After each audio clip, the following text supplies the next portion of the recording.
Good evening, welcome to the Cambridge Union Society. It's our enormous pleasure this evening to welcome His Excellency Ambassador Matthew Barzun. He'll begin by giving a speech, and after that you'll have an opportunity to ask questions. I'll be taking questions in groups of 3, and without further ado, a very warm welcome to Ambassador Barzun.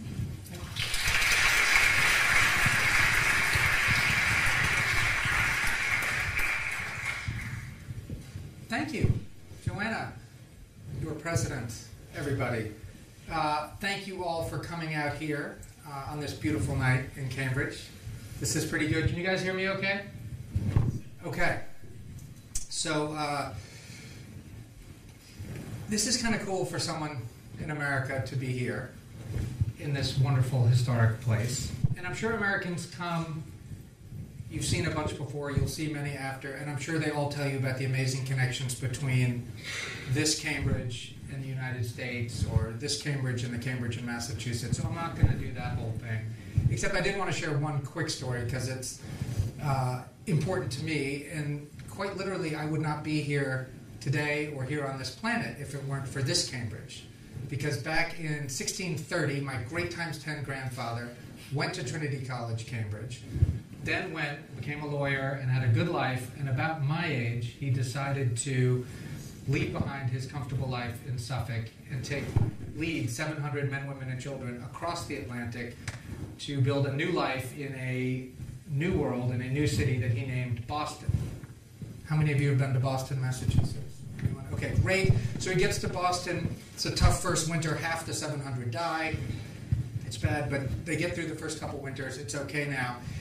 And they start to notice a troubling trend, which is that the families that they brought over their sons started to get to the age where they needed to be educated, and they started to talk of coming back to this Cambridge.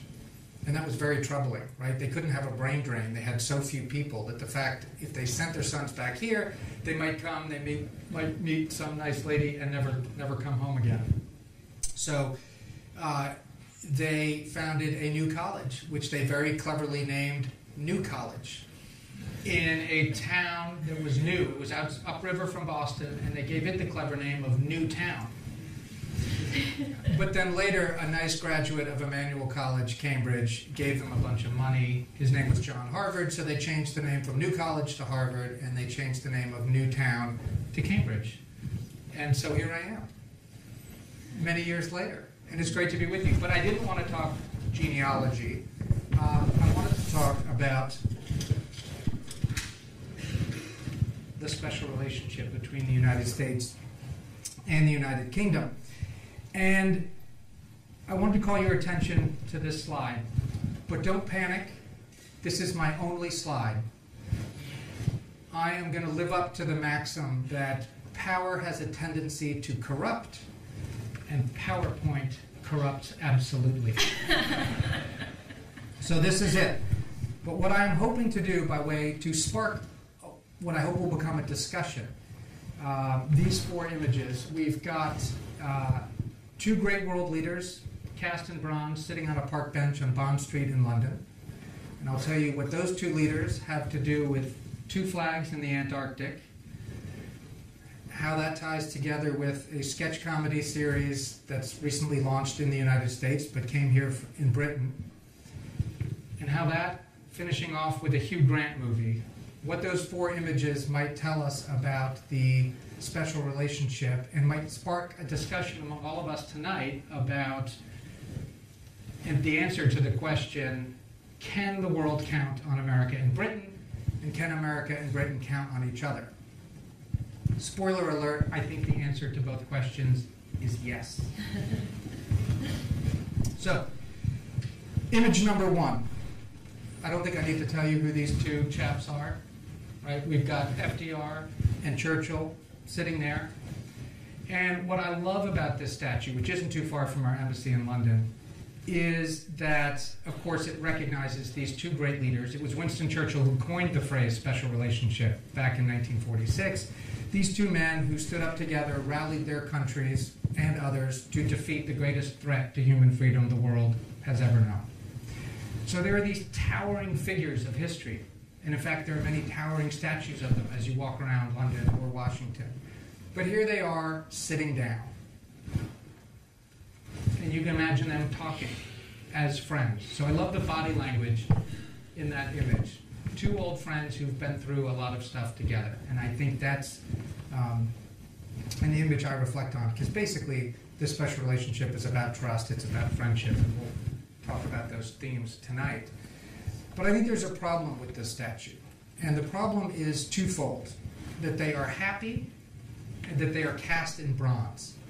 And so happy is the first thing that troubles me about this, because there's a tendency as we look at the history of our two countries to emphasize the happy bits. And I like to think of this, I hope we're talking to an age-appropriate crowd. Is anyone here a fan of whiskey?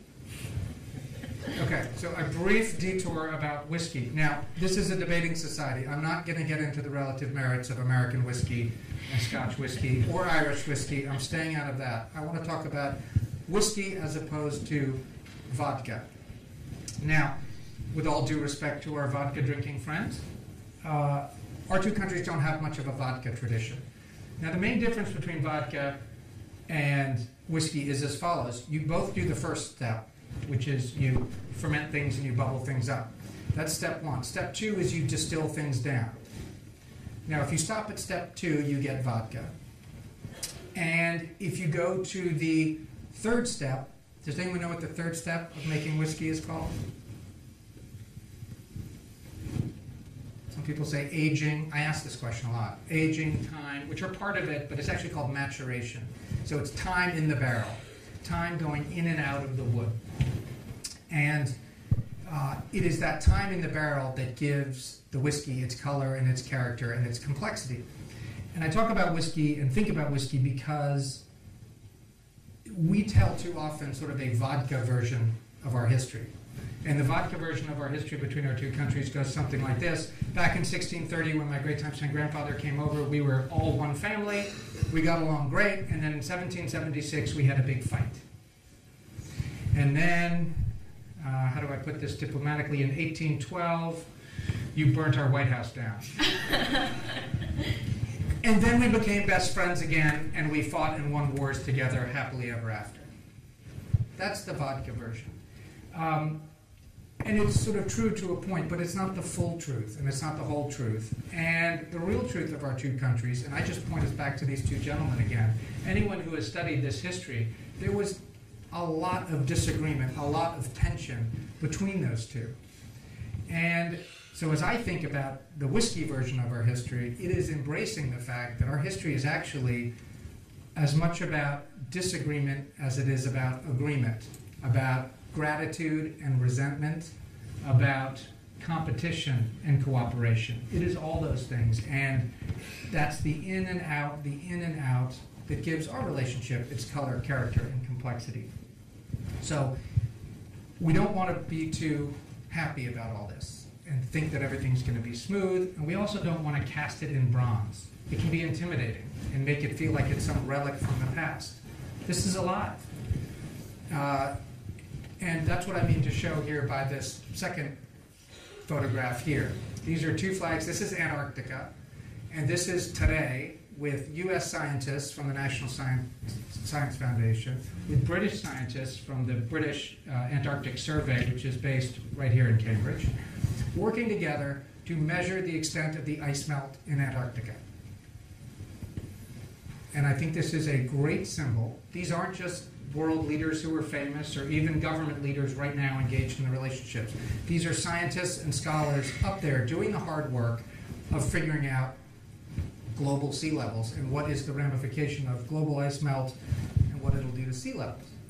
Now, of course, in some narrow sense, the United States and the United Kingdom care about rising sea levels for their own narrow good, but they also care about it for the whole world. And they're down there in inhospitable circumstances doing hard work right now. And I think that's important to reflect. Climate change is a issue that as I travel around the UK, I hear about from students. It's an important one. It was one I heard a lot about 4 years ago when I served in Sweden.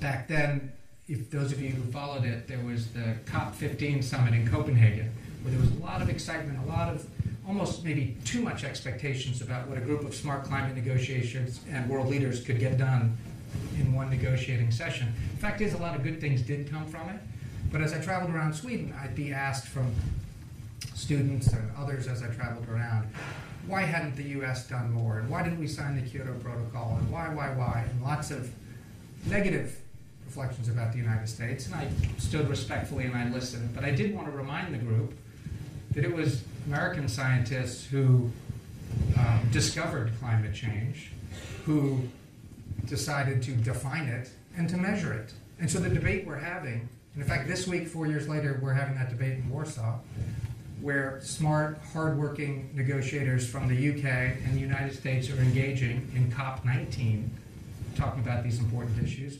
And trust me, there will be a COP20 and a 21, and this work will go on. And an image, and I don't have it here, but at these negotiations, guess who's always sitting next to each other? United States and United Kingdom. Because of an alphabetical accident. Okay, but let's embrace that accident. And when they're sitting together, like those two flags up there, they are sharing the same set of values, hardworking, engaged around the globe to make the world a better place and their countries a better place. But I have to admit that if you're talking about rising sea levels measured in Antarctica, it is fair to say that voters back home in the United States, and I would venture to say voters around the United Kingdom, the issue of rising sea levels probably feels far removed in time and far removed in space. And what feels much closer to home are rising energy costs, rising education costs, certainly back home, maybe less relevant here, rising healthcare costs. So those issues are near and dear. They are at the forefront of voters' minds right now, which brings me to the third image tonight. Does anyone recognize this one? Some half-naked people there. The Little Britain sketch comedy show is well known to you, and I talk about it here not in the context of the great and incredible exchange of reality TV show and comedy TV show, which I love, and my personal favorites while we're on the subject is In the Loop and The Thick of It, spawning Veep back home. I don't know if we have any other fans here. It's hard for me to hear a Scottish accent without sort of crouching for fear of Malcolm Tucker. But I love it. And I've been up to Scotland and I've learned that not everyone is like Malcolm Tucker. But it's not to talk about our great entertainment industry swaps. It's to talk about Little Britain and the understandable impulse for voters here to turn inward after more than a decade of war, more than one war. And yes, the global economy is getting better, and that's a really good thing, but still more jobs, more growth needed here and back home. And so this is not something, when I do Little Britain USA, I'm saying there's the Little Britain thing, there's an equally understandable thing happening in the United States. And President Obama addressed this issue when he stood in front of the UN General Assembly at the end of September. And if you remember, Syria was very much in the news, and the NSA disclosures and other things were coming up, and I hope we can get to those issues when we're talking together. But he's addressing the General Assembly, and he says, what I think the international community should be concerned about is not that the United States is too involved all around the globe. It's the opposite. That Americans will, with troops coming home from Afghanistan and after the Iraq War, will understandably want to rebuild at home for the reasons I mentioned earlier. And that is a very real desire. And President Obama said to the international community, my job is to explain to the American people that in order to be safer and in order to be more prosperous, we have to stay globally engaged. This isn't either or. This is a package deal. So that's the argument he's going to be making. And there'll be a similar but different debate going on here. And as we think about, I hopefully will be here for about another 3 years, and I look at the calendar ahead, and I think, okay, we've got European elections coming up here this spring. Then we've got Scottish referendum next fall. We've got the troops coming home, the brave men and women who served in Afghanistan coming back at the end of 2014. You've got the general election in 2015. You've got potentially a referendum about the UK's role in the EU. All of those political decision points happening in a context of commemorating 100 years of World War I, 70 years of World War II, 800 years of Magna Carta, all of this stuff happening. And how will all of you and how will the rest of the citizens of the UK think about how much they want to stay globally engaged? And will they want to do so with the United States of America? Which brings me to the final image. And as they think about global engagement, and as they think about my country, will they remember that scene from Love Actually? Now, my team gives me a hard time at the embassy that I am old and therefore out of touch with the viewing habits of the age group represented in this room. How many people have seen Love Actually? Okay, good. Okay, good. Do you remember this scene? Okay. Do you remember what happens in this scene? This is Hugh Grant when he stands up to Billy Bob Thornton. Okay, so there was a great U.S. diplomat named Kurt Volker who actually wrote an op-ed reminding people of this scene. And he says, you know, remember, when this debuts to British audiences, they're sitting in the cinema and they see this scene, and guess who they cheer for here in Britain? Hugh Grant. No big surprise. They show the same scene in America, and Americans watch the scene of Hugh Grant standing up to Billy Bob Thornton, and guess who they cheer for in America? Hugh Grant. They cheer for Hugh Grant. Why? Because nobody likes a bully, right? So American audiences and British audiences share the same basic values, which is no one likes a bully, no one likes a jerk. And so the lesson I look into that image isn't American bossing around the UK, fictional or real, anyone being anyone else's poodle. That is not the lesson to take. The lesson to take is shared values. And these are values historically, looking back to FDR, and before that, and today in the Antarctic. We are sticking up for the same values, making the world more peaceful, more prosperous, more just. Not all countries share those values or interpret them the same way we do. And that's very powerful that we share them and we're sticking up for them. And I close with this image because the images we choose to frame the debate and frame the discussion matter a great deal. But the fact is that as we contemplate the special relationship and we contemplate staying globally engaged, it is not like that image. This is not 70 years ago. This is today. And this is not in Antarctica. It's here. And it's not sketch comedy. It's serious. And it's not a movie. It's real.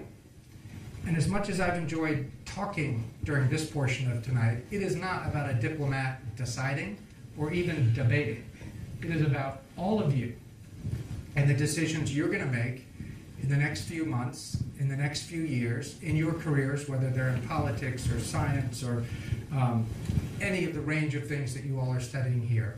What are the connections you're going to make? What are the friendships you are going to forge?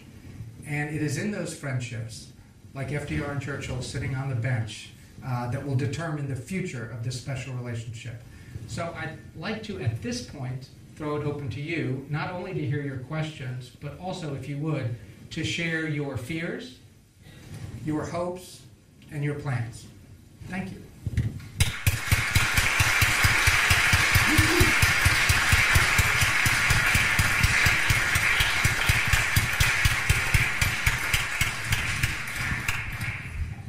Joanna has kindly agreed to act as moderator. Thank you very much for your speech. If you put your hands up, and please wait for a microphone to get to you before you speak. I'll take hands in groups of 3 so that we can keep the flow of the discussion going. But do keep your points as concise as possible so that we can get through as many as we can. Have you got any questions for the ambassador? Stumped. 1, 2, and 3 over there. Microphone will be with you shortly. And if you don't mind just sharing with me your name and what you're studying, that would be interesting to me. Well, hello, investment. No? Okay, well, I'll speak loud. My name is Elias Bujati, and I'm studying public policy.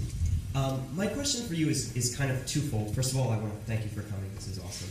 Really cool experience. But my first question is, you mentioned the NSA disclosures. To what extent, Part A, has this really impacted your ability to interface with the rest of the European countries, particularly the UK? And, in the American press, there have been issues of trust coming up regarding these allegations. So my second part of the question is, if there has indeed been a trust deficit, how do we overcome something like that? Sure. So the question was about the NSA disclosures, trust, US-UK, but then also more broadly.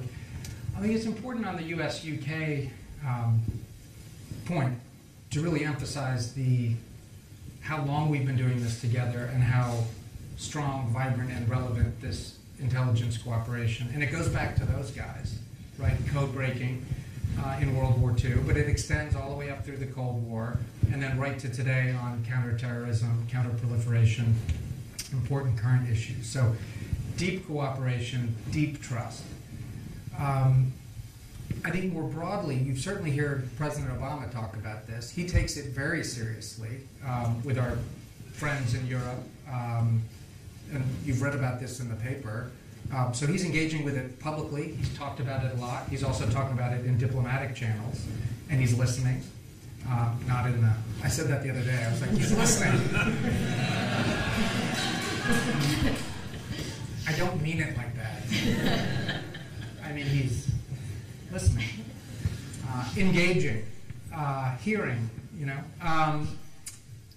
because this is, as we work around the globe to make ourselves more peaceful, make ourselves more prosperous, it is all about trust. And to the extent that's been eroded by these things, he is engaged actively to rebuild that trust. Now, and he's called for a White House review of intelligence gathering. And he's called for that review because he said, we need to find the right balance between our legitimate security concerns, not only of our citizens, but of our allies. How do you balance legitimate security concerns with the equally legitimate privacy concerns that everybody around the world shares? And how do you find that balance? And how does that balance change over time with technology? Wind back the clock just 20 years ago when I left university, I didn't even use the internet, right? Even to 10 years ago, around 9/11, how much has changed in just 10 years, and how much it's increasingly a part of all of our lives. And so, as we seek to find balance, we have to do it in the context of where we are technologically. And so that's why he's called for this White House review, which is due by the end of this calendar year. So he's taking it very seriously. He's engaging on it. I am confident that certainly the trust between the U.S. and I would say with our European friends and partners, we'll get through this, and we'll get through this together. Good evening. My name is Martin Banja. I'm from Queen's College, and I'm in the MBA program here. My question for you is, what are we in this room and history in general supposed to make or think of the administration that you represent? It came into power with a wave of optimism. President Obama was awarded the Nobel Peace Prize, which this House will debate this coming Thursday. And now we the world looks at the administration and says, you have the NSA disclosures. You also have a government that has come on a couple of occasions close to not fulfilling its debt obligations, and then even with the landmark piece of legislation of the administration around healthcare that has had recent issues. So in your view, when we look back on this administration, how are we to remember it, and what are we to think about it? Thank you. Thank you. I want to make sure I got all the sub-parts of that in there. So if I forget one, please remind me. I am incredibly proud of what my president has done.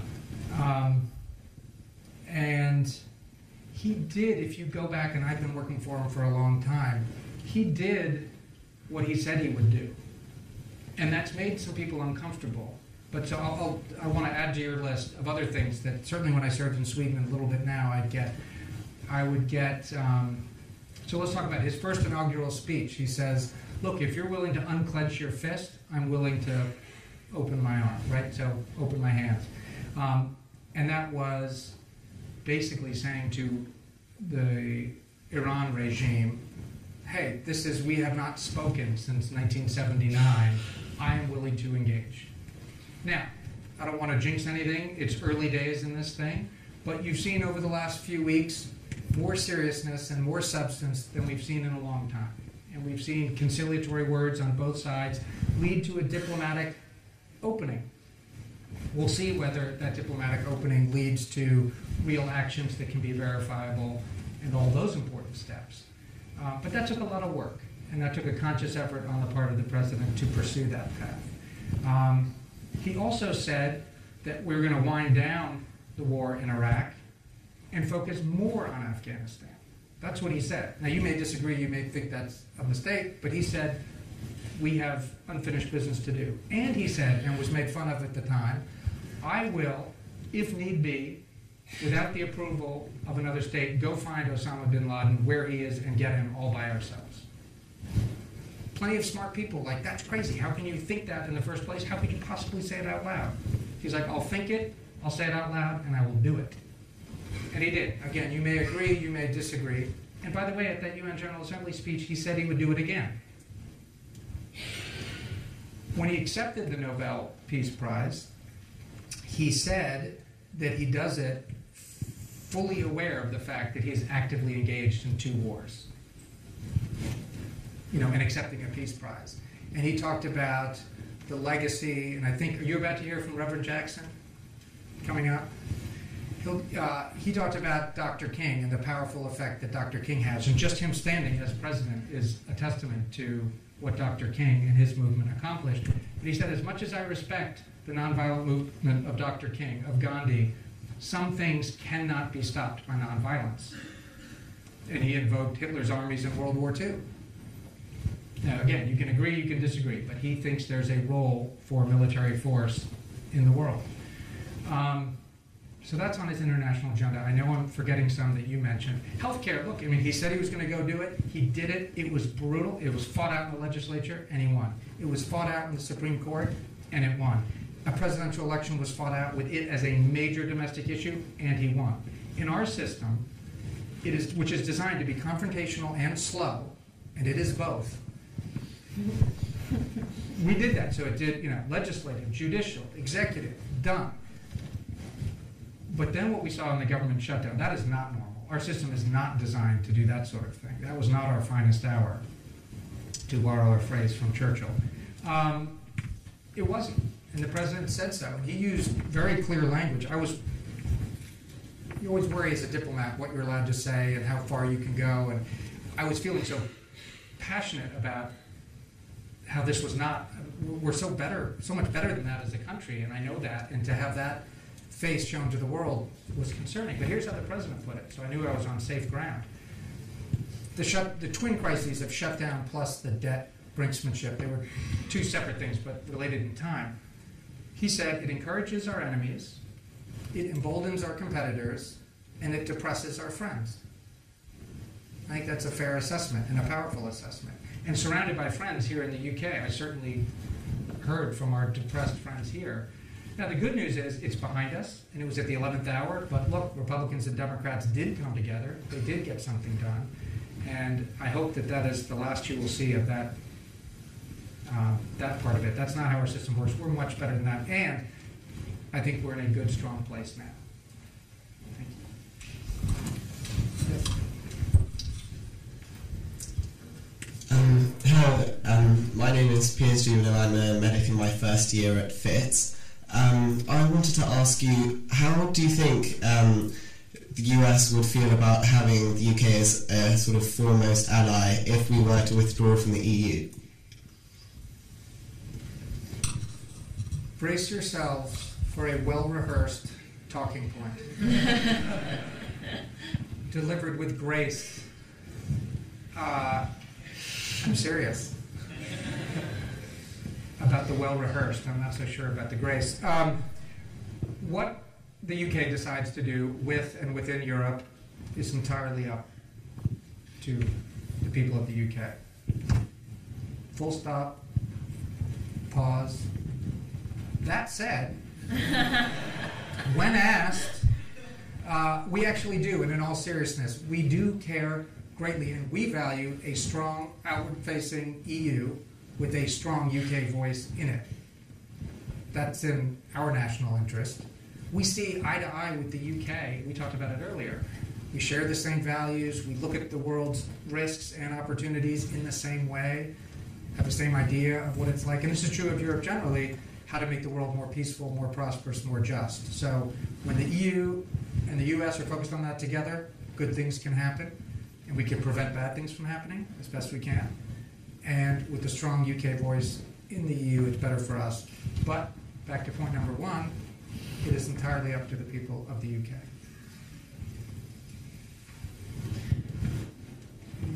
I think over there. Well, Joanna, I am being boss. It's all right, you're doing such a good job. Thank you for that.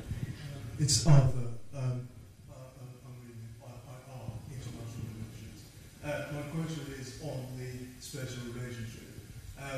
Whether you think the rejection of the British Parliament to participate in the war against Syria have changed the perception of the special relationship in the United States? Sure. So the question was about Syria, the vote at the end of August about... It's interesting. So two parts, and I think your choice of words is telling, because you said war. Now, that's certainly not the words that Prime Minister Cameron was using as he was trying to get the Parliament and, by extension, the British people to agree with what he thought. It's not the words that President Obama used, right? They were talking about limited military strikes, targeted, proportional, to deal with the chemical weapons and Assad's gassing of thousands of people and hundreds of children. So that's, so I just want to touch on the war part. But I think, look, the fact is that I can't speak for British citizens, certainly back in America, it is understandable that after two major wars in far-off places, that it all kind of sounds like war.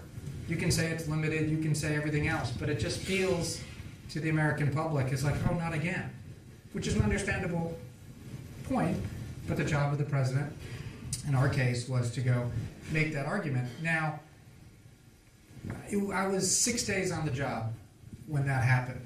And so I woke up on the 7th day to a front page headline in the Sun newspaper that said, "Death Notice, Special Relationship. Born the son of FDR and Churchill in 1940, whatever, died of natural causes at the age, blah, blah, blah, blah, blah." And then you got to love this, they're clever over there. Funeral service to be held at the French embassy. Very clever, not true. But I got some funny emails from friends back home. Well done, Matthew. 7 decades of special relationship. You killed it in less than 7 days. But of course, that is not what happened. And what I actually think, reflecting on it, with all the wisdom that comes with being 9 weeks removed from that day, looking back, what we actually saw was the British democracy do its thing, the US democracy do its thing, which is, I think, good for the world to see how our democracies work. That's a powerful example we can do. And I would argue because of the legitimate threat of military force, limited and targeted, allowed this other diplomatic path, which we're pursuing to remove chemical weapons, to open up. Remember, the Assad regime denied that it even had them, right up until the point that they said, oh yes, we do have them, and we will agree to have them removed. Up until that, total denial. So a credible threat of force led to this path that we're pursuing now without a military option, which is a good thing, and we're trying hard to do that, and to obviously bring an end to the Civil War, and to bring, while those two things are happening, this humanitarian crisis that is devastating. And in all three of those issues, chemical weapons, a political solution to the Civil War, and humanitarian crisis, US and UK working shoulder to shoulder on all three of those. Yes? Thanks. Hello, Aylan Aslan Levy, International Relations. I just want to return briefly to the question of the NSA. I don't know whether it's going to be the last question you're going to receive about it today. The United States has managed to sustain its preeminent position in the world as the world hegemon and prevent the return to multipolarity that many predicted after the end of the Cold War, largely because it was able to persuade its allies that it was a benign power which could be trusted and wasn't going to abuse its power. In light of recent revelations that the United States has been spying on pretty much anyone and everyone, including listening in on the phone calls of Angela Merkel, do you think that the United States might be pushing its luck?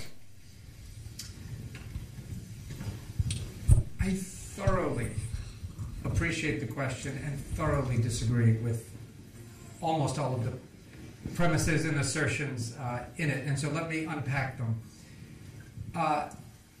At the root of your question, and I want to get to the specifics of the last bit, but I just think it doesn't, we are not, and the president actually talked about this in his UN speech. He's like, calling it an American empire is useful propaganda, but it is not borne out by policy or by public opinion.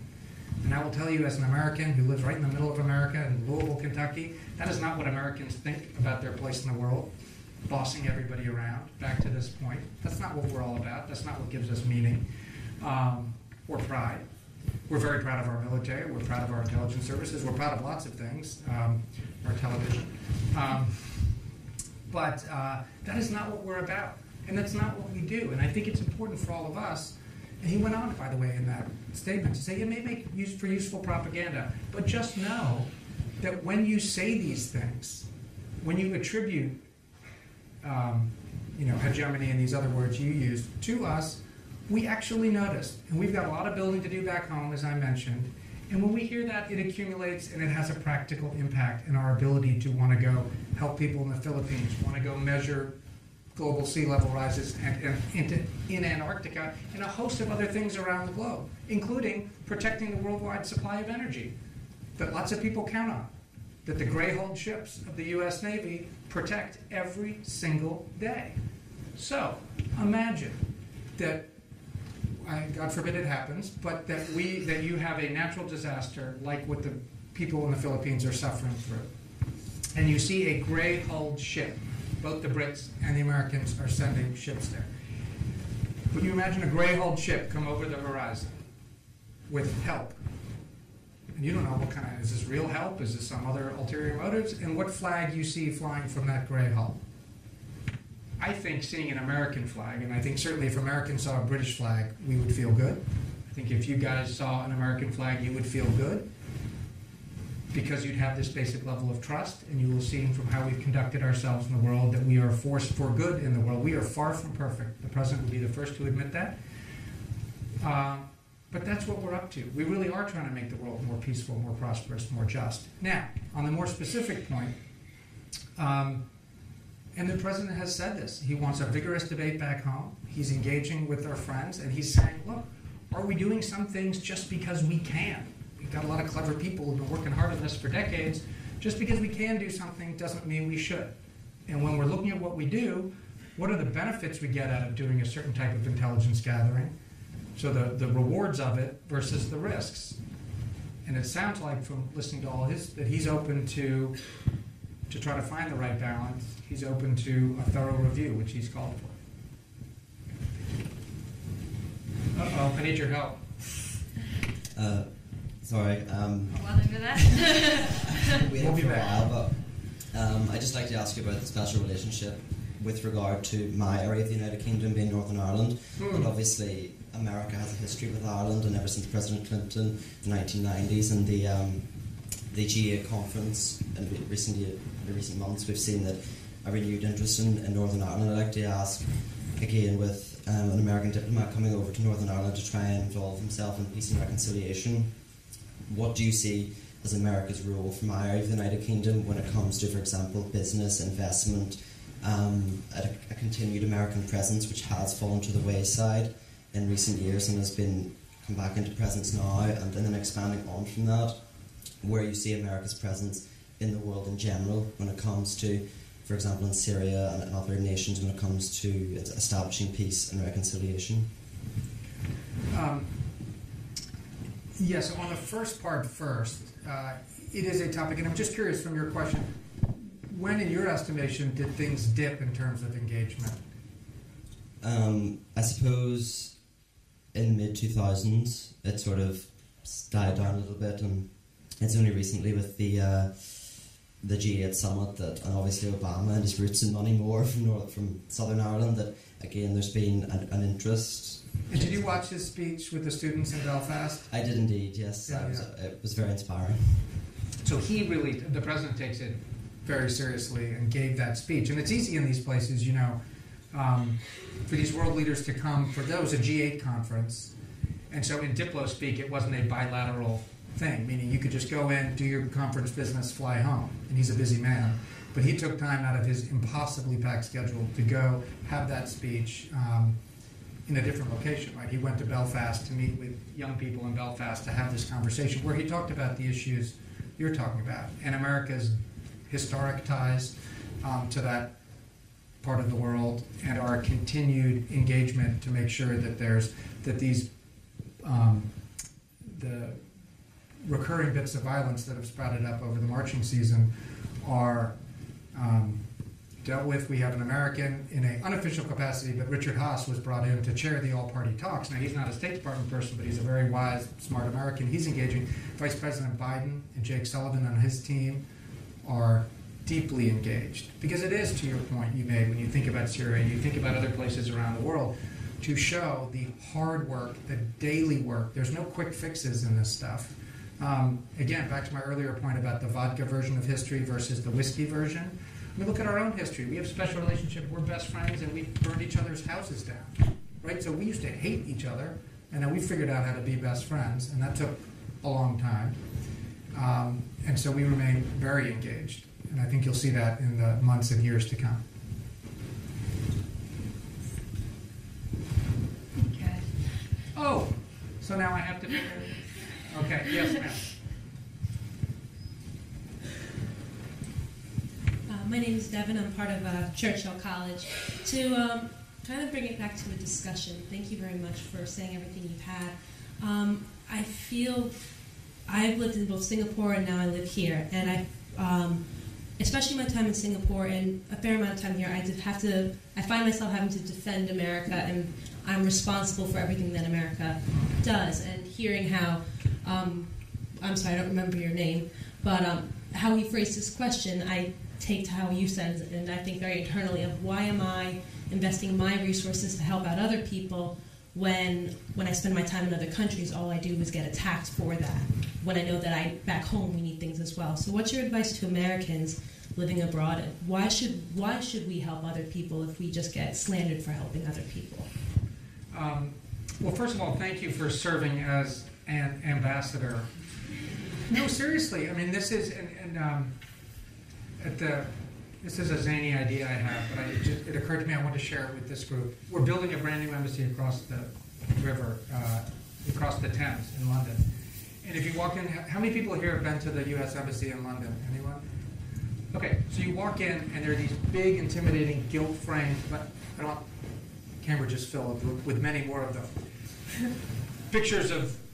They happen to mostly be white guys, except for one woman. But anyway, old people who've served in the job I have now. And they're beautiful, and I love them, and that's an important part of our history. But what I want to do at the new place, and if I say it out loud, maybe we'll do it, is to have a gilt frame in the middle that's blank.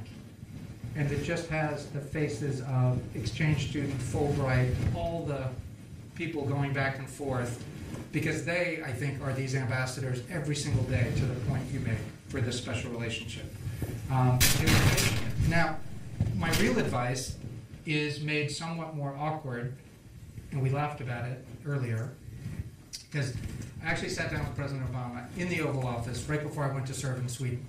And I said, now this is, well, we laughed at again. But I said, so what advice would you have for a first-time diplomat? Which is kind of a flavor of what you're saying. And he sat back, he wasn't really expecting it, and he said, he summed it up in just one word: listen. And he meant it.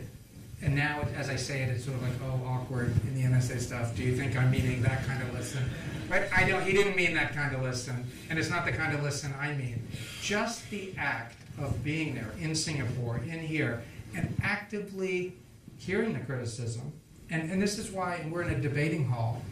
But what I've learned from politics on the campaign trail back home, and it extended to diplomacy, was in either setting, you'd get your team being like, what are your arguments? What's your argument? And I would say to the team, how many people here would like to lose an argument? No hands go up. So if no one here wants to lose one, why are we in the business of winning one?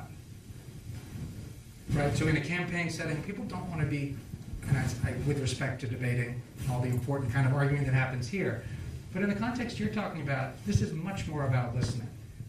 And it's amazing if you just can listen with respect to all the criticisms, and then usually by talking through it you can find some common ground.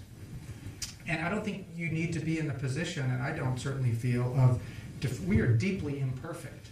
Right? You picked the topic, immigration, racial justice, social justice. America's past is deeply imperfect, but what I think is exciting about it is we are, on all those issues I just mentioned and many more, actively working and having an active, vibrant debate about trying to be better and not bullying people around. So that's how I would focus on it. And thank you again. I want to make sure we get folks in the back as well. Sir? No, sorry.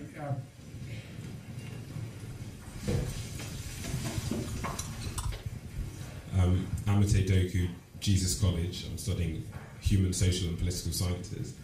I was just wanted to ask, considering, well, if you look at the picture there, the Britain that Churchill led is a very different Britain to that we have today, and arguably we are seeing a sort of a decline in empire, and potentially with a removal from the European Union. Again, our influence on the world stage may be significantly diminished.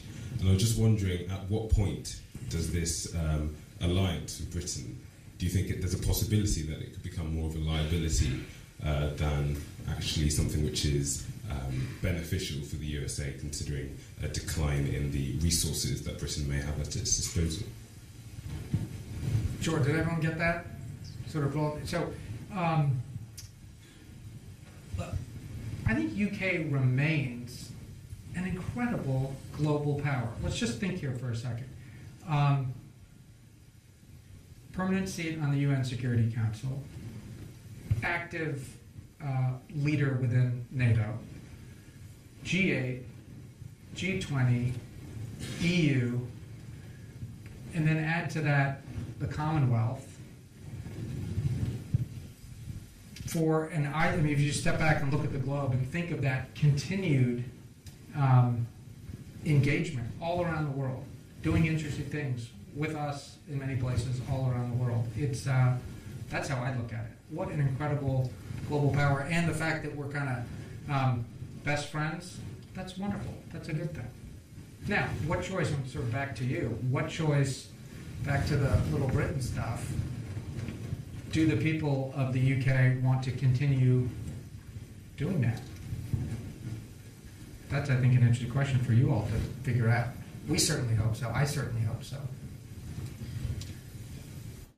But one final point on Churchill, because you referenced him. I mean, I think you were saying it's changed a lot since then. And one reason I like to think about that image, when he came and coined the phrase special relationship in Fulton, Missouri in 1946, I like to remind audiences, I don't have to remind Brits, but American audiences, that he didn't come as prime minister. Right? He had just had this incredible triumph and voted out. So ultimately, it is voters in our democracies who have the real power, as amazing as the world leader might be. Yes, sir. Oh, we have two next to each other. Good evening, my name is Alan Cameron. I'm a second-year politics undergrad student. I have a question concerning the ethics of American warfare. During the past few years, we've seen increasingly some kind of zero-casualty warfare on part of the United States. So the aim is to have as few dead soldiers on the American side as possible.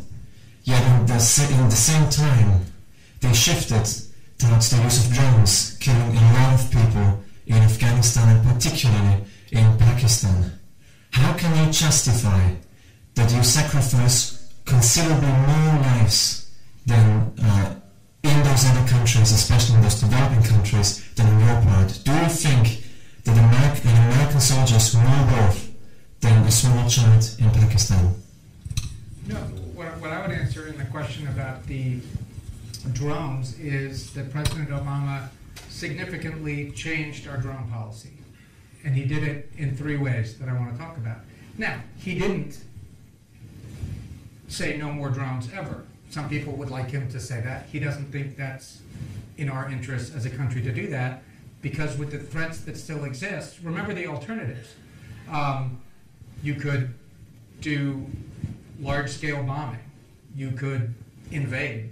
There are lots of military tools to use other than that.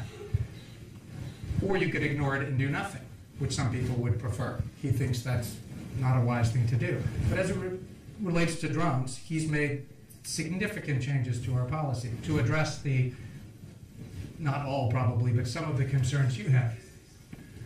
Yeah, but well, and I wouldn't read some of these recent numbers that have come out from non-sources. I think you will see those things change. So he's made it where capture is not possible, and where they could almost completely rule out anyone other than the targeted combatants being killed. And so, sorry?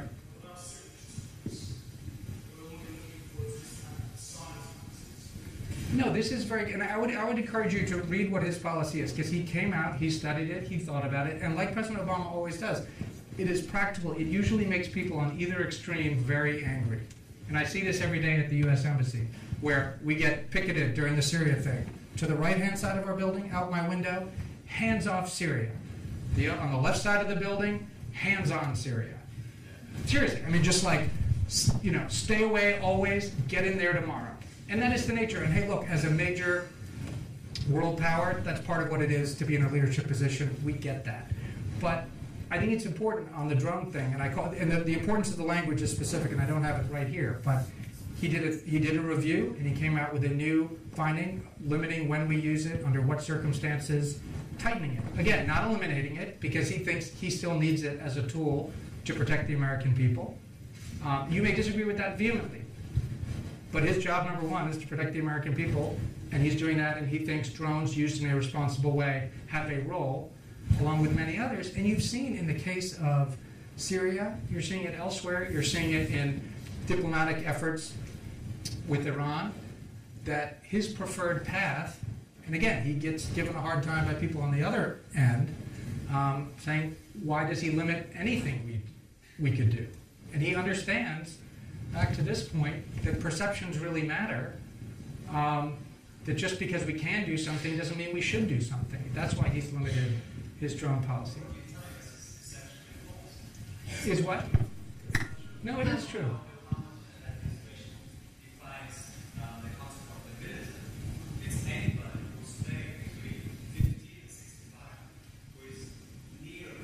Not true.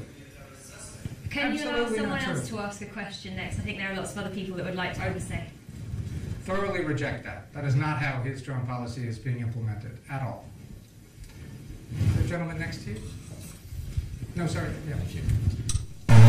Sam Woolsey, Civil Sussex, also second year politics and international relations student. In light of the recent pivot to Asia policy, do you think this is a signal to the EU to have a more consistent and unified common security and defence policy and to be more proactive with security issues? And how do you think America would react to a more proactive and autonomous EU in context of security?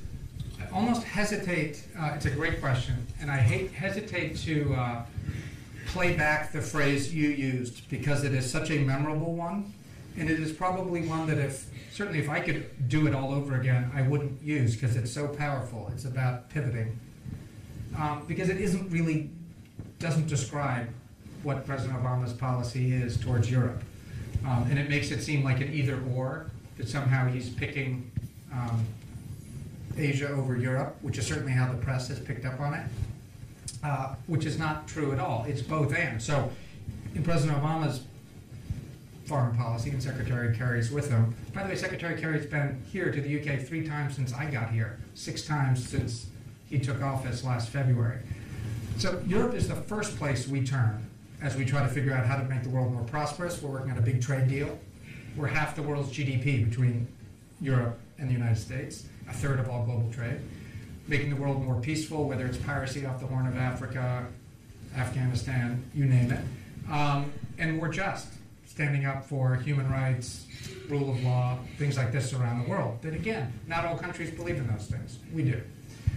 So we turn to Europe first, and we turn to them as a partner, and I think Europe is rebalancing, as we are, to look at the whole rest of the globe and all the opportunities that exist everywhere else. So we're actually doing that together.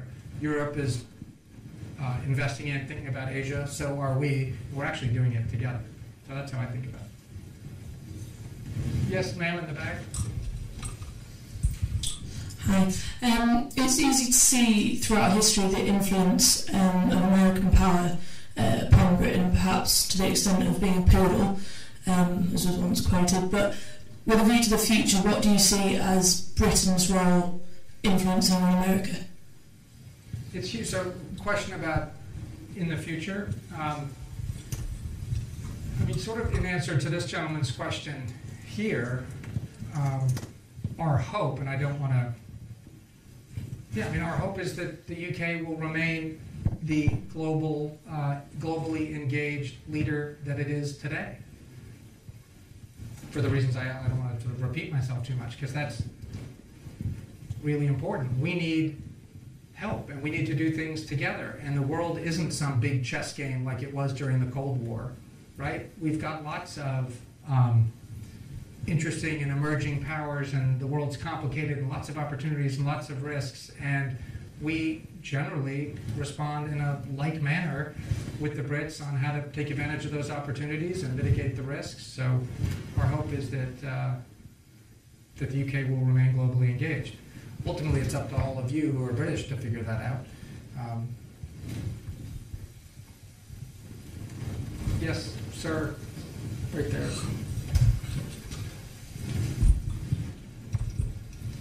Hi, my name is CJ Rock. I'm at Jesus College. I'm working on my MPhil in education.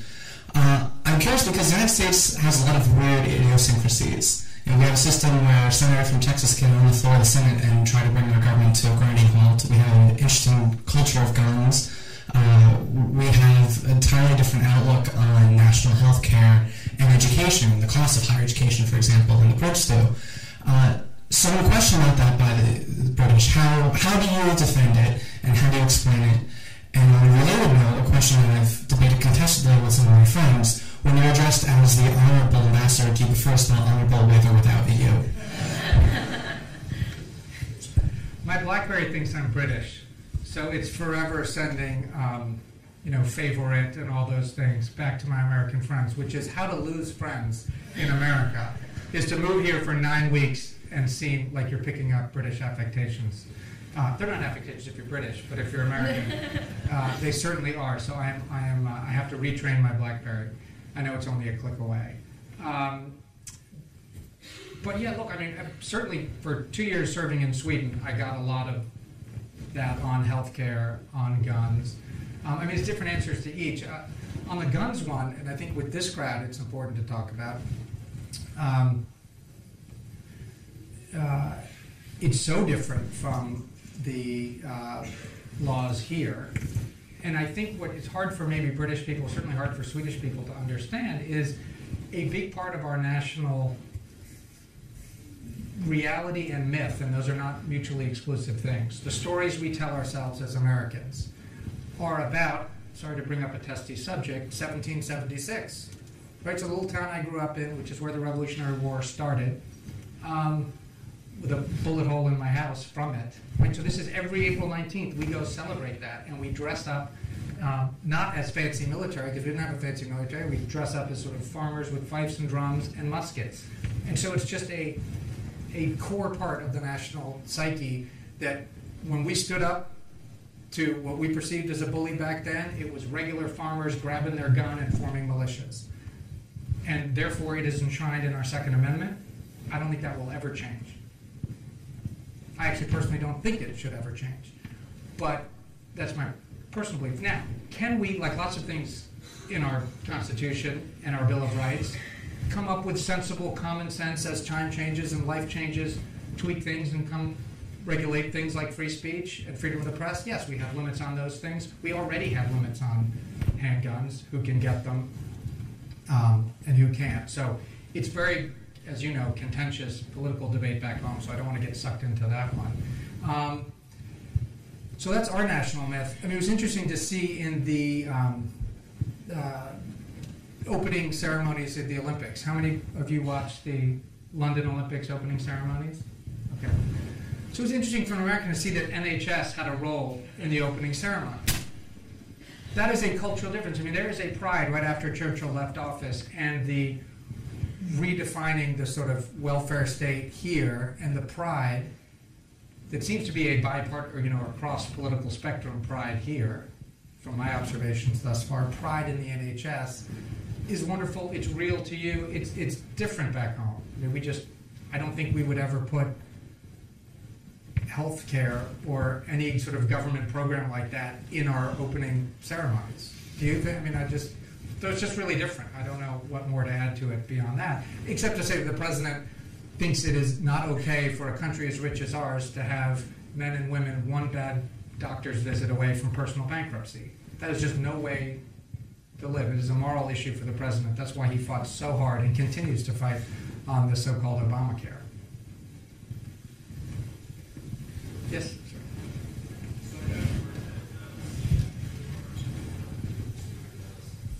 Start over. I know you have a background in technology. You worked at CNET. You have an active Twitter account. I was wondering if you could talk about the emerging role of technology in diplomacy, some of the exciting ways it's changing your job. Yeah, I would love ideas from all of you, including I am on Twitter at Matthew Barzun. No dots, no dashes, just my first name with 2 T's and then Barzun at the end. So please, let's keep this conversation going after that. I'm sort of a techie in my previous life, so I'm inherently optimistic about technology generally, so Twitter in particular, which I'm starting to use, there's room for improvement on how I'm using it, to be sure. I just think it's interesting in any of these technologies. What's more interesting to me is not the technology itself, but what you actually believe as a person or as an embassy, in our case. And so, for instance, politicians, there are some who just love to talk, and talk basically at people and never listen. So when armed with a new technology tool, like Twitter, boy, does it let them talk more often. Right? Now, or you could use it to listen more often, or you could learn it to spread other people's ideas you like because you're curious and you love connecting people. And so I try to, certainly at the embassy and in diplomacy, take it beyond the sort of we're on Twitter. But if we're just on Twitter re-forwarding lame things from Washington that no one cares about, who cares? So we are far from perfect, but we're trying to explore so that we're replicating more ways of using it so we can hear ideas, have debates where we agree or disagree. That's the work of diplomacy. How do we use technology to do more of that? And I think we're in very early days of using technology in a good way in diplomacy, and would welcome any ideas of how to use it to be better.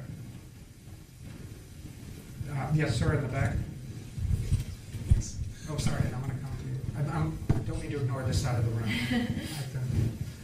Hi, I'm Ben. I study international relations. I was interested in what you said about climate change and America's responsibility, as well as American scientists' responsibility for discovering it.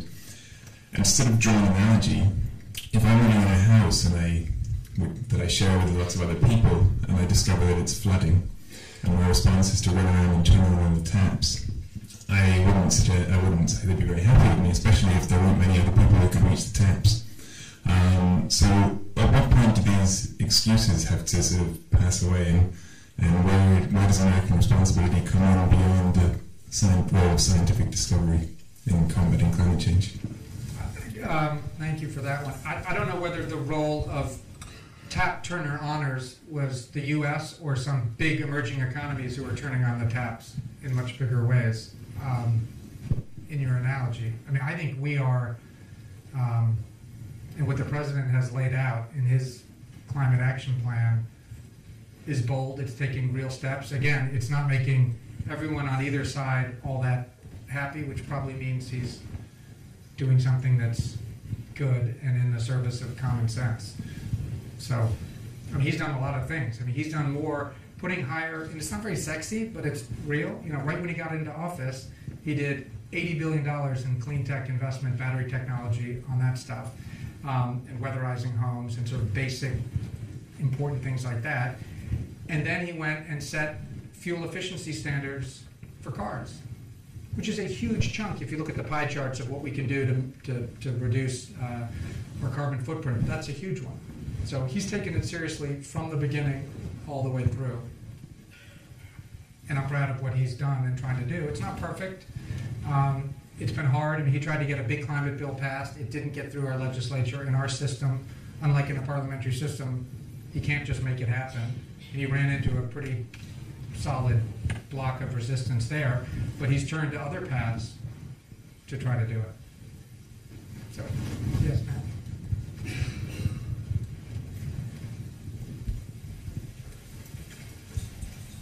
Hi, my name is Evelyn. I'm a first-year doctoral student in the Politics and International Studies department. My question is also on the rebalancing towards Asia, but a slightly different take on it. And I'd like to ask you a question that is often posed to me as I study the Asia-Pacific region. And something that I'm often asked is, what is the UK and EU or European role in Asia? I know that either recently or they're about to, the European External Action Service is about to have, I think, its first meeting in Beijing. I know that NATO signed one of its first individual cooperation programs with Mongolia. So do you see an expanded role of, for example, NATO in Asia, or what is the role of the UK and Europe, if they have a role, with the US as they look towards rebalancing towards Asia? And thank you for the use of rebalancing. That was very helpful.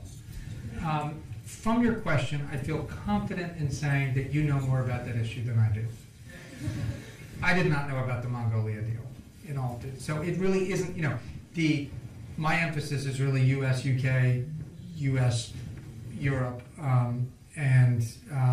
So rather than going out on a limb beyond what I've said earlier, I'm just not, you know, as up to speed on those developments as I am on the US, EU, and US, UK stuff. But we'll be happy to try to connect you with some smart folks who would know the answer. Yes? Hi, my name is Sage Lambert and I'm studying HSBS. I must apologise because this question isn't as intellectual as some of the others have been. Well, then maybe I'll be able to answer it. I understand you had a role in the 2012 re-election campaign, and I suppose I enjoyed watching how the election campaign progressed. And from a UK perspective, at least, it seemed that there were times when it looked like Obama may not be re-elected. How real do you think the worry was for you as a member of the team who was working so hard to try and make sure that this didn't happen and that was never a reality? How many people here followed the 2012 presidential campaign? Oh, wow. Okay. What fun. Yeah, I think the absolute low point, and I think most people on the team would agree, was summer of 2011. I mean, he has bad Augusts traditionally. So we're all sort of bracing ourselves for another bad August. And then it came. And that was the first of these debt limit, and there wasn't a shutdown, but there was all that angst around it. And it was just a tough month. So we certainly, I mean, we always sort of felt that he could lose, and some of that's what gets you up every day, trying to work really hard. Because apathy is just the worst thing in the world, as you're out there trying to raise money, raise volunteers, and do all that stuff.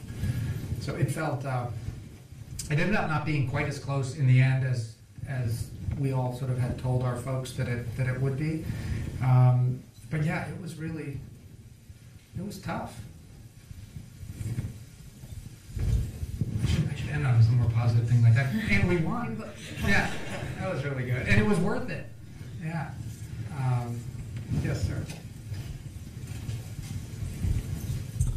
Hi, my name is Peter Smith. I'm studying law at St Catherine's. Given the recent revelations about the United States' intelligence gathering against so-called friends and allies such as Germany, I'm also referring to what you talked about in your speech regarding the trust between the United Kingdom and the United States. I'd like to ask, to what extent does the United States spy on the United Kingdom, and to what extent that affects the trust relationship between us? Yeah, we don't. We don't. We don't. And so trust is really good, because we've been working hard together for 7 decades, doing this stuff, sharing all this, breaking the codes together, sharing there during the Cold War. So we work really closely. Now, I don't want to dismiss what I think is an interesting issue is the larger ones. If you talk to, using the phrase young people is so sort of, but I have to say it, young people. Increasingly, Michael on my team shared with me a US-based study that was looking at, what was the term for the new, the first globals was the lingo given to people your age, and how they look at the world. And so American first globals, something like 35% of them said that they expected to work in a foreign capital sometime in their career. Think about it. From an American perspective, the Americans in the group will know. That is a shockingly high number. Not wish to, hope to. This is like fully expect to work somewhere other than America, which is a really big place with lots of different places to go within it. So the fact that you're like, so again, as the name hints, first global. So more and more people, I'm sure all of you have friends, colleagues who aren't from just the UK or just the United States. So as much as we might trust each other on the official government level, it's ultimately our citizens who trust each other and their friends who live in other countries. What kind of trust do we have? And that's the thing that will really achieve balance as we go forward. Yes, sir. And then ma'am with it. Oh, they have a mic for you. Hello. My name's Struan, second year Chinese at FITS. And I was wondering, do you think America can realistically hope to maintain its figurehead role in human rights internationally when it maintains facilities like Guantanamo Bay and refuses to sign a lot of international human rights bills? Thank you. I do. I do think we can. I think we have to. It's why I think the first thing President Obama did, not even day one, day sort of half after he went from the inaugural platform to the White House and signed his, whatever, we'll get the lingo wrong, executive order, whatever it was, ordering the closure of Guantanamo. And he said that for just the reasons you said, that this is just whatever benefit we get from it, the downsides and the ill will that it breeds globally and what it does to our image and our basic values. This is not who we are. We have to shut this. Now you've seen, he ran into a buzzsaw of opposition on that, and he has been fighting it ever since to try to get it closed, and it remains, and he reiterated that at that speech I mentioned just in September to the United Nations General Assembly. So he has not stopped working hard on it. It is really hard. He's committed to getting it closed for exactly the reasons you said. On a lot of the international other ones, which is a different issue, which is historically it's been difficult to get a number of those things passed. It has to pass the Senate. You saw the Kyoto Treaty get stymied due to very little support in the U.S. Senate. So our system makes it hard. But if you take something like International Law of the Sea, which we are not a signatory to, but how we actually behave every day, we honor it. So we behave as if we had done that. But it's a great question. Yes, Matt. Hi, Sophie Harrington, King's College, and I'm studying natural sciences. This is a bit more of a domestic, American-focused question. Uh-oh, be prepared for me to be boring. Or more boring. I'm wondering, two questions. One, what do you personally think is the reason behind an increasingly deadlocked Congress, particularly a House of Representatives, that seems incapable of making decisions until the 11th hour, if not later? And also, do you think that due to the rise of predominantly safe seats in the House of Representatives, that that body of legislature is no longer strictly representative of the country as a whole, and rather of individual pockets of predominantly Republican or Democratic communities? It is a fantastic question to which I am going to have to give such a boring answer that I almost want to move on, because it's just so much at a partisan thing back home, and my role is strictly nonpartisan. So the only point I will say is that, and you did it well in your question, that please do not mistake our system of checks and balances, which, as we touched on, is confrontational and slow by design. I like to say it's a bit like American football, right? It's just bizarre, just these two sides crashing into each other. We love it. It works for us. What you saw recently with the twin crises of the shutdown and the death, that is not normal. That is not gridlock. That is a whole other thing, which I will stop talking about now. But already got time for one more. Okay, one more. How about we try one quick thing? I'm going to try if instead of doing one more question, which is always painful for me because I love all the questions, President Obama did this trick on the campaign where his staffer would signal one more question, and he said, how about one more answer? It was a clever way to, the staffer probably would have said yes no matter what he said, but it enabled him, I'm looking for my pen, to quickly do a lightning round and get as many of the topics. So if you can just sort of yell out all the topics, I will try my best to give one final answer, weaving, I hope, these into something resembling an answer. So if we start here with you, sir, in the back, and sort of name the topic and keep it short, and thank you. Post-WikiLeaks, how do you operate as a diplomat when people go to conversation? Thank you.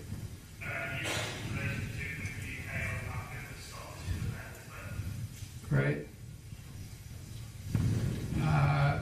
Yes, if you can yell them out, it'll be quicker.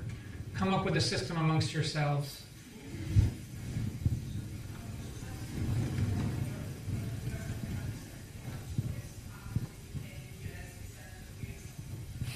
Okay. Keep going. No. Yes.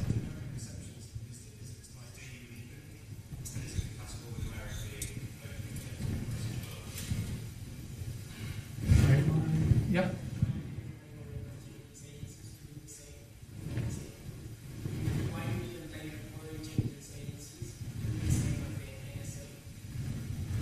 Okay.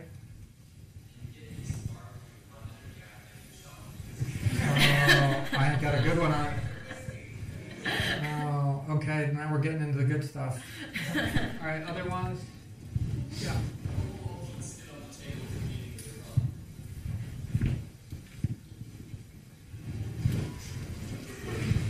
Okay, yes, in the back. The drone policy, okay. Excellent. I'm going to work sort of in reverse order. So drone policy, it's an important one. I justify it the way the president does, saying it, given the threats that really exist, it is a better option with the new constraints that the president put on it, which is an important detail, in terms of not having other options available. It beats the other ones in terms of boots on the ground and massive bombing that could kill and hurt a lot more sort of phrase collateral damage as opposed to the very targeted things. So that's how I would do it.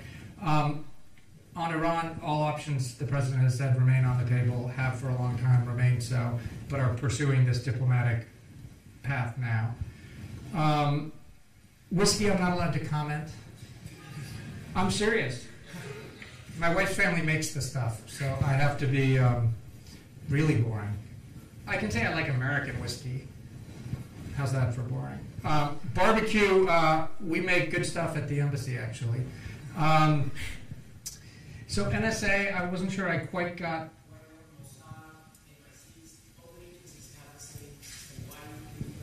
Oh, well, we figure it's probably better that we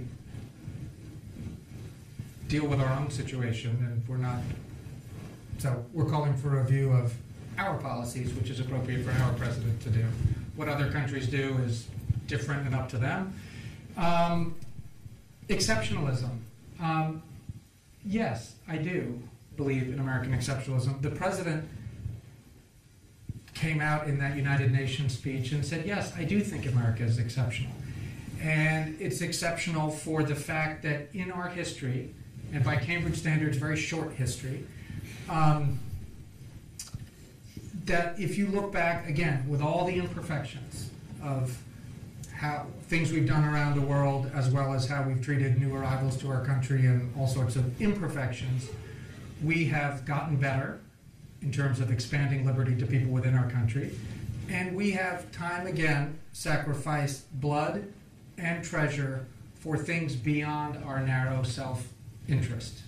And you see that in World War I, you see that in World War II, you see that, and I'm picking war examples, you see that in extending aid to the Philippines today, and many other instances. And so, yes, I think America is exceptional, but I think the way the president defined it, it is inclusive of, by definition, wanting others to help. And he basically said, look, there are a bunch of us here who stand up for certain things. And he was talking about chemical weapons abuses. And he said, so those of us who believe these things and who say these things ought to do so, say them out loud, and let's stand shoulder to shoulder and stand up for these things. And he said, and he used very pointed language, he said, and those of you who don't, and he didn't name the country, so I won't either, but you can use your imagination, those who don't should say so and reckon with the cold logic of mass graves. So that is what I would say in answer. Yes, it's exceptional, and his vision and our country's vision of exceptionalism includes and really requires other countries to work with us if they believe those things. And if they don't need to. I'm not going to run for president. And that kind of touches on the other issue about other countries. Other countries can do what they like. And it's unfortunate that the phrase coalition of the willing kind of can't be used. It has such connotations from the Iraq War that it's hard to use in this setting. If it didn't have those connotations, that is coalitions of the willing. People who share the same values, want to stick up for the same things. That is the kind of thing we want and are seeking. Whether it's combating piracy, whether it's spreading development aid to Africa, and lots of good things we do around the world. Scottish independence, it is an internal matter to the UK. We don't have an opinion. We watch it closely. And ending with WikiLeaks seems like not the right question, but let me, maybe it is. Maybe it is a good one to end on. And I was in Sweden when all that stuff happened. And certainly on WikiLeaks as a general topic was more than just the diplomatic stuff. There was military stuff, which I'm not going to comment on because that wasn't my area. But in the diplomatic, I mean, I'm allegedly in there. So it was something I dealt with personally. And I think what I've seen in the 4-ish years that happened since then is, and again, I'm not getting into Chelsea Manning or the legal case, none of that, but just sort of how it's affected, which was the question, diplomacy, is that people still need to talk. People still need to work with us. We need to work with them. And we need to talk and we need to trust each other. And whatever latent, spoken or unspoken fears about what a post-WikiLeaks world looks like, people still need to talk, and they do, and they still need to trust, and they do.